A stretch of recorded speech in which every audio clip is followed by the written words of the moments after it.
Bom dia, os integrantes do grupo são Ana Luísa, Emily, Esther, Maria Fernanda, Pablo Henrique, e nós vamos falar sobre Ulisses Pernambucano. Pernambucano de Melo Sobrinho, filho de José Antônio Gonçalves de Melo, bacharel em Direito, e Dona Maria da Conceição de Melo, nasceu no dia 6 de fevereiro de 1892. Veio de uma família bem colocada na sociedade e de boa condição financeira. Começou sendo educado em sua própria casa por seu pai e terminou seus estudos primário e secundário no Educandário Aires Gama, situado na Rua do Hospício, em Recife.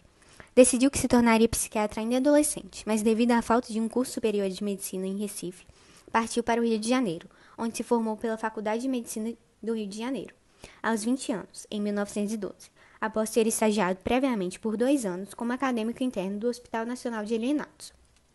Começou sua carreira médica clinicando na cidade de Vitória de Santo Antão, em Pernambuco, e posteriormente na cidade da Lapa, localizada no interior do Paraná.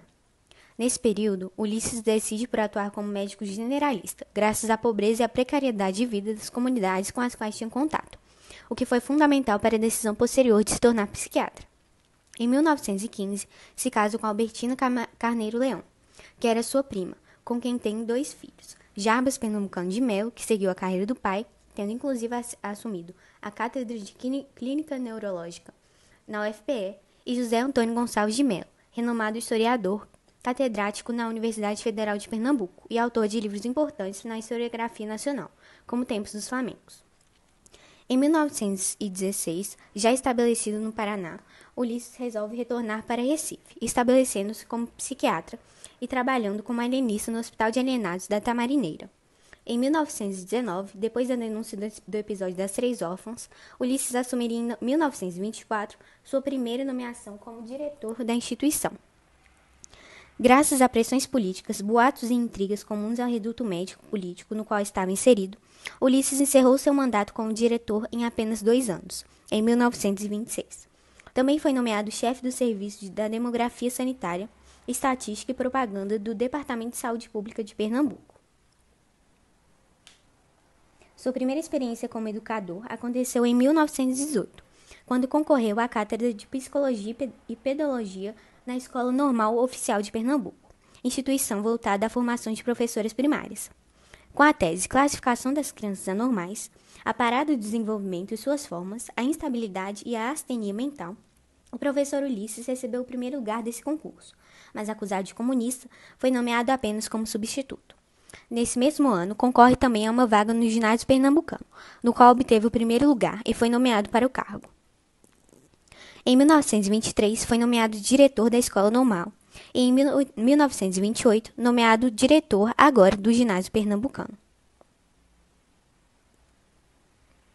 Em 27 de janeiro de 1925, o governador acatou a proposta de Ulisses acerca da construção de uma escola especializada para crianças anormais, proposta que já havia colocado quando concorreu à vaga na Escola Normal, e se iniciaria, então, a construção da pioneira escola do gênero no país, mas é somente em 1941 que a Escola Especial Aires Gama entraria em funcionamento, e ainda sem sua supervisão direta, posto que na época já era considerado um subversivo e impedido de chefiar quaisquer cargos públicos.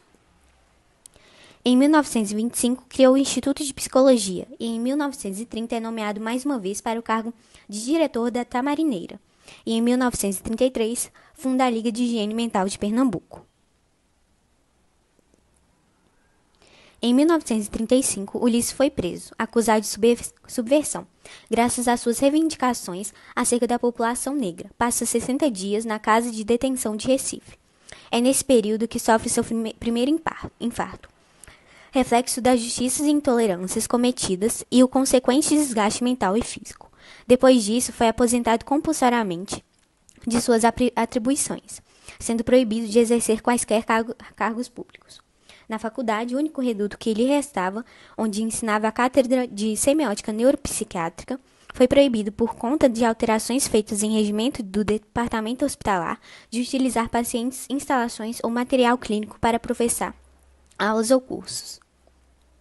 Em 1936, funda o Sanatório Recife, instituição modelar e primeira entidade privada deste tipo no estado.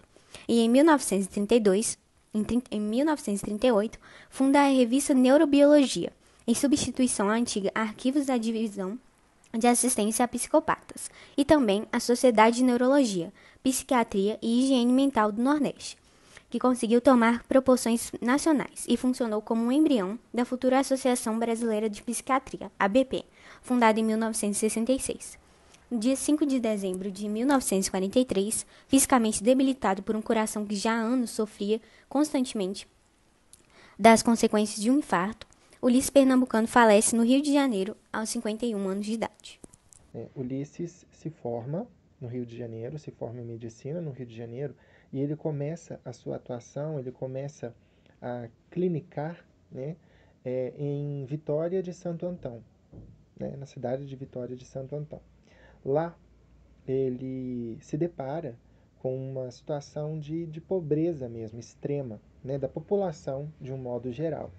Então, ele começa a atuar como médico generalista. Esse contato com a realidade pobre, né, com a realidade social daquele lugar, influenciou, com certeza, né, de acordo com quem escreve sobre ele, influenciou posteriormente aquilo que ele viria a fazer, né? O seu profissional, o seu legado profissional e para a educação, para a medicina, para a psiquiatria, né, para a psicologia, nós vamos ver isso no final, foi enorme.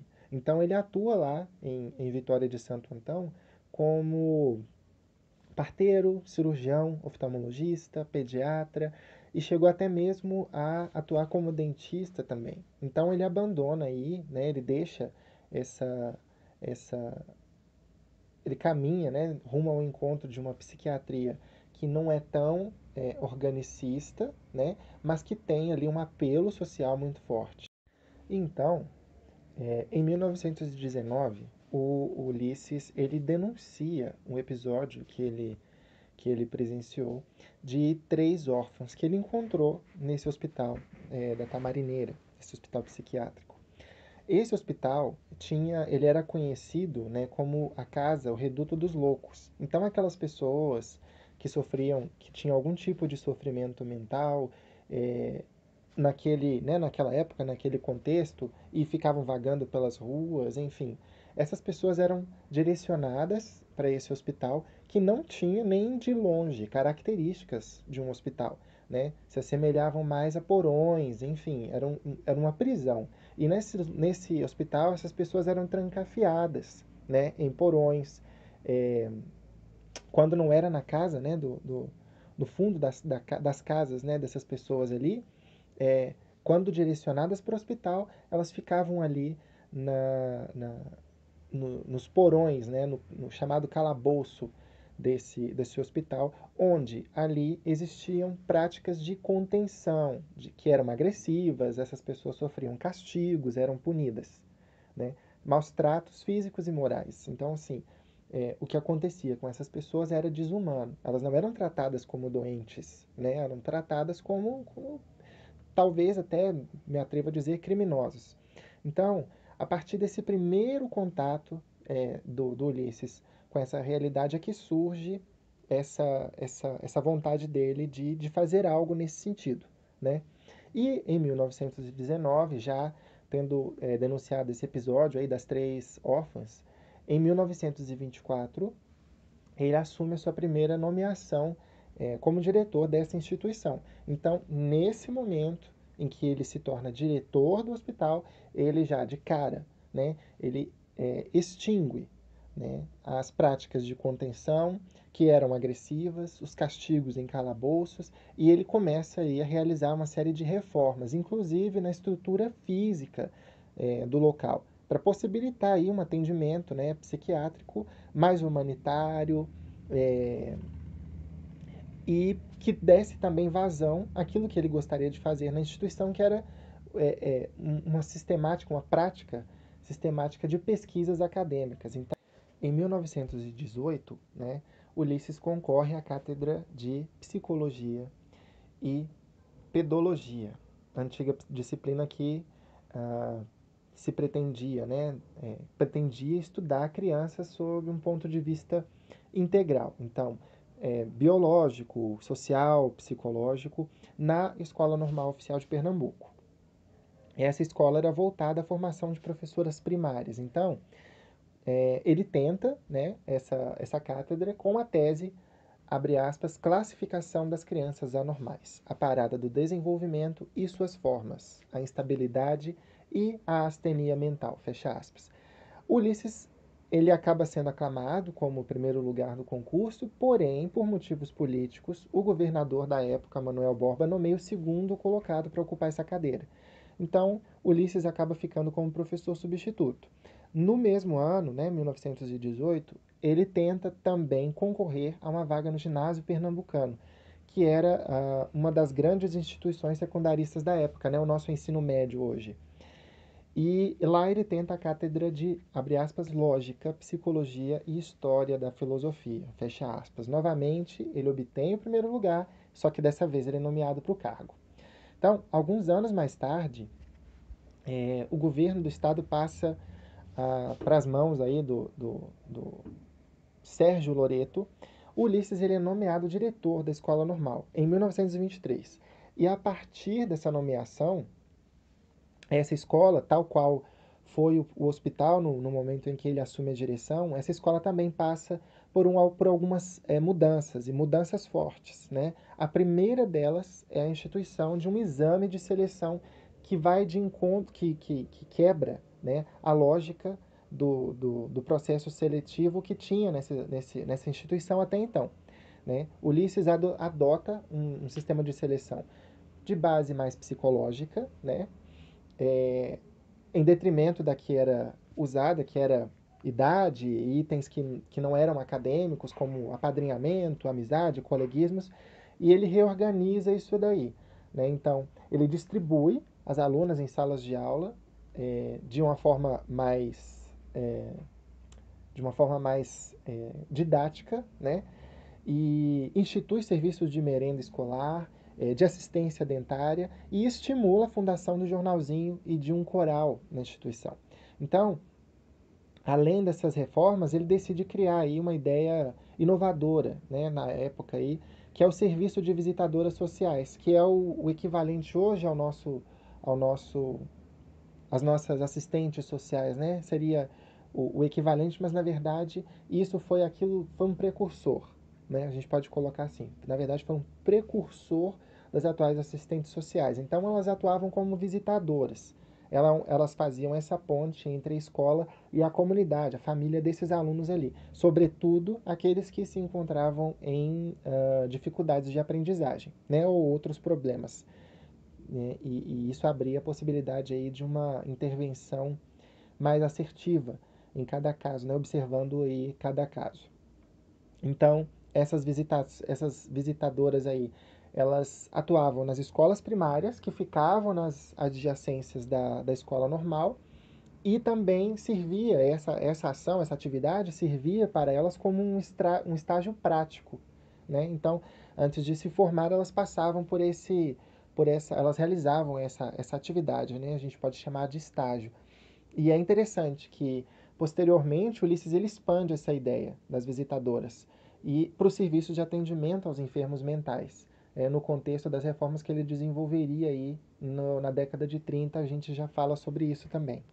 Bom, pessoal, a questão que é mais forte, né, que eu acho que fica mais forte para nós, futuros psicólogos, ela acontece também na década de 20, em 1925, Ulisses funda um Instituto de Psicologia. Então, nasce aí o Instituto de Psicologia, que era, na época, foi inovador, né? A gente precisa lembrar que a profissão do psicólogo ela só vai ser regulamentada lá em 1962. Então, com isso, né, com a criação desse instituto, passa-se aí a atribuir, através dele, diversas realizações. Né? Então, foi através dele que se desenvolveram vários estudos sobre psicopedagogia infantil, passaram a ter aí diversas produções científicas e elas eram contínuas em diversas áreas da psicologia, né? Profissionais técnicos passaram a ser formados e eles eram aptos, né? Eles eram habilitados na aplicação de exames psicométricos. Ele também trouxe para o Recife, né, o teste das lâminas projetivas, e originalmente elas foram elaboradas em 1921 por um psiquiatra suíço, né? E Ulisses traz isso para cá e passa a ser utilizado, né, na população, passa a usar isso, né, na população. Ulisses e os colaboradores, eles também realizam uma revisão que foi famosa, né? Revisão, revisão pernambucana, perdão, revisão pernambucana da escala métrica de inteligência de Binet Simon. Esse trabalho durou cerca de 10 anos e foi publicado por partes, né, nos volumes da revista Arquivos de Assistência a Psicopatas. E esse instituto foi, sem dúvida, um importante marco de iniciativas no campo da psicologia e também da psicologia teórica e também prática, né? O professor Otton Bastos, em seu texto A Atualidade de Ulisses Pernambucano, diz o seguinte, né, abre aspas, em decorrência de sua presença na vida científica local, a utilização frequente de técnicas psicológicas em problemas de psicopatologia clínica tornou-se tão usual a ponto de converter-se em uma das características da escola psiquiátrica do Recife, fecha aspas. Entretanto, né, ainda estava por vir nos anos 30 e considerado por muitos como o maior feito de uma das maiores realizações de Ulisses Pernambucano, por conta da ascensão de Vargas ao poder e o início, né, da era Vargas, que durou aí uma quantidade aí boa de anos, né, ele é nomeado pelo interventor federal, Carlos de Lima, ele é nomeado mais uma vez aí como chefe do Hospital da Tamarineira, né? E o bom dessa situação, nesse momento para ele, é que esse interventor, ele era favorável às ideias defendidas por Ulisses, né, de ampliação e reforma da assistência aos enfermos mentais. E com a nomeação, ele assume o hospital novamente e dá sequência aí às suas reformas e à mudança no atendimento, né, que era dado a essas pessoas ali. Ulisses toma notoriedade, ganha notoriedade, as suas ações ganham visibilidade, né? Ele passa a ser reconhecido como educador, né? Um profissional aí à frente do seu tempo e inovador, sobretudo. Então, as práticas de Ulisses não eram práticas tediosas, enfadonhas, lá muito tradicionais. E isso criou uma rixa, né, entre Ulisses e aquela parte da sociedade que era mais conservadora e que não via com bons olhos as ações dele, né, que eram muito voltadas para o social. Então ele tinha uma capacidade de chegar até essas pessoas, de chegar e de entender estas pessoas, que era muito à frente do tempo, né, e não era lá muito bem vista. Então ele criou esses problemas e ele criou um problema para si, e muitas das coisas que ele tentou fazer encontravam resistência ali, por conta desse caráter inovador, né? Então, em 1925, o governador acata a proposta de Ulisses e inicia-se aí a construção da primeira escola destinada à educação de crianças, entre aspas, anormais. Esse era o termo utilizado, né, na época para descrever aquilo que nós chamamos hoje de crianças excepcionais, tá bom? Só que só em 1941 é que essa escola ela vai funcionar, né? Ela recebeu o nome de Escola Especial Aires Gama, ela começa a construção, né? A construção dela tem início em 1925, porém o uso desse espaço, o funcionamento desse espaço só se dá mesmo em 1941. A sua supervisão direta ela não foi cogitada, né? Dado que já na época ele era considerado um subversivo, então ele foi impedido de chefiar qualquer cargo público, né? E a escola hoje chama-se Escola Especial Ulisses Pernambucano, ela hoje leva o nome dele. O hospital de alienados da Tamarineira, ele passa então a abrigar somente aqueles quadros psicóticos que foram, né, considerados mais agudos, né, que eram considerados agudos, e aí ele descentraliza o atendimento psiquiátrico no local. Então, a partir daí, ele rompe com essa lógica hospitalocêntrica, né, no Estado. Então, no antigo casarão é criado e adaptado o serviço de atendimento médico, né? Esse casarão seria batizado aí depois de Hospital Correia Picanço. Era um serviço aberto, né, que contava com um concorrido ambulatório, né? Então, cabe uma observação. O serviço ele era descrito como o primeiro do tipo em todo o país, né? E tinha, tanto na sua idealização como no processo, na dinâmica de atendimento ali, princípios equivalentes aos dos atuais serviços ambulatoriais que compõem, né, a estratégia de atendimento psiquiátrico aqui no país.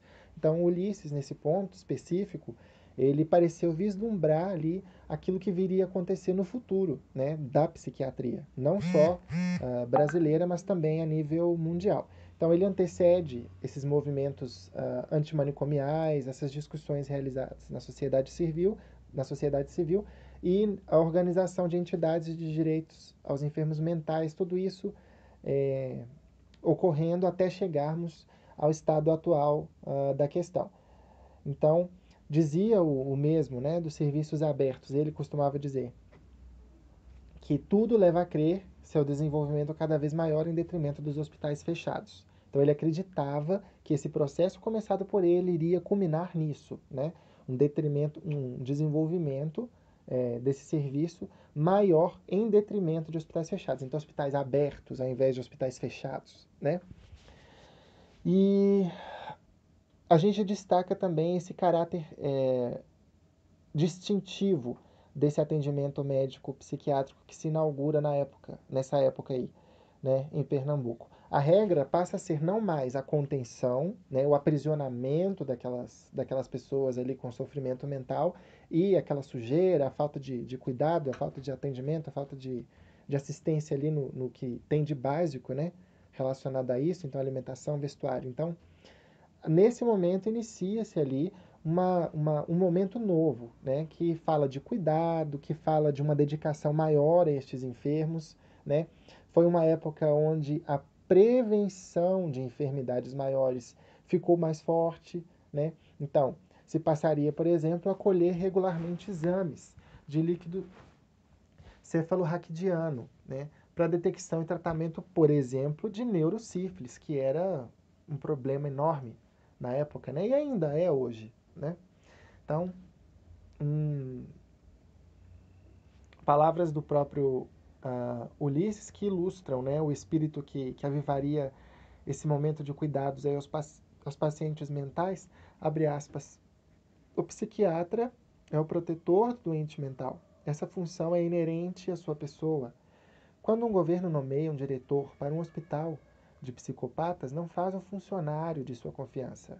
Designa antes um curador nato para esses doentes, um defensor de seus direitos a tratamento humano, alimentação saudável, cuidados de enfermagem e dedicação dos médicos. Fecha aspas. Cria também uma colônia agrícola na cidade de Barreiros para pacientes tidos como psicóticos crônicos, né? Eles eram ali chamados de alienados, qual receberia o nome de Colônia de Alienados Vicente Gomes de Matos.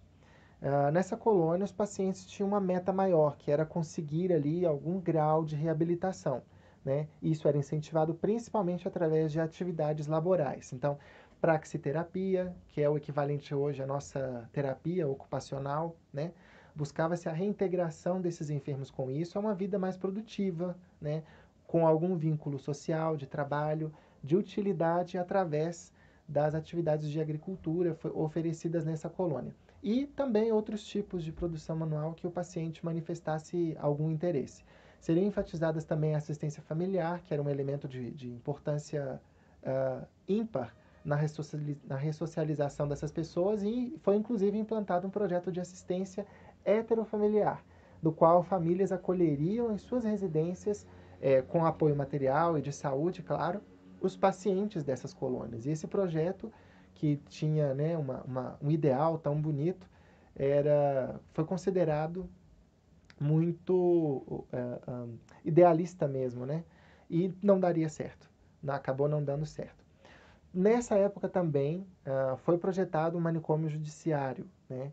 ele foi planejado inicialmente posto em pré-funcionamento nas dependências do Hospital da Tamarineira, contrariando o projeto inicial de Ulisses, que queria que ele fosse feito num terreno mais próximo, né, ao hospital. E o funcionamento regular ele foi postergado. Entretanto, só se daria em caráter definitivo em agosto de 1953, nas dependências do engenho Monjope, em Igaraçu, onde hoje funciona o anexo da penitenciária agrícola de Itamaracá. Mas naquela época, naquele contexto, Ulisses chama a atenção, claro, dessa parcela aí da população que era conservadora e nasce no país um sentimento anticomunista, né? E como Ulisses tinha um pensamento, um agir todo ali progressista, ele chama a atenção, né, por isso, e passa a ser proibido. Ele é afastado de cargos públicos, é proibido de assumir qualquer cargo público que desse visibilidade para ele ou para aquilo que ele defendia, né? Mas isso não impediu, de forma nenhuma, isso não impediu de continuar o seu trabalho aí, de deixar marcado o seu legado na história do país, né? Ele não assiste ao fim dos problemas políticos da sua época, né? E nem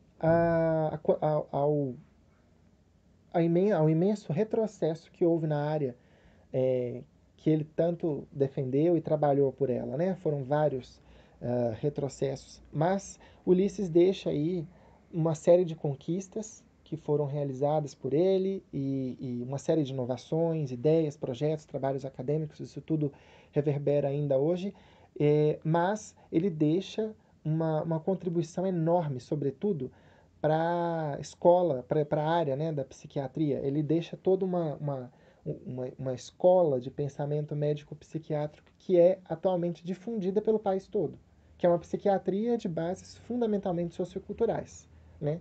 Eu acho que é o maior legado, a gente acha aqui que é o maior legado dele, né? Todo um trabalho realizado que tem hoje a sua coroa, né? E a gente não tem dúvida de que as ações do Ulisses, os seus pensamentos aí, eles permanecem atuais.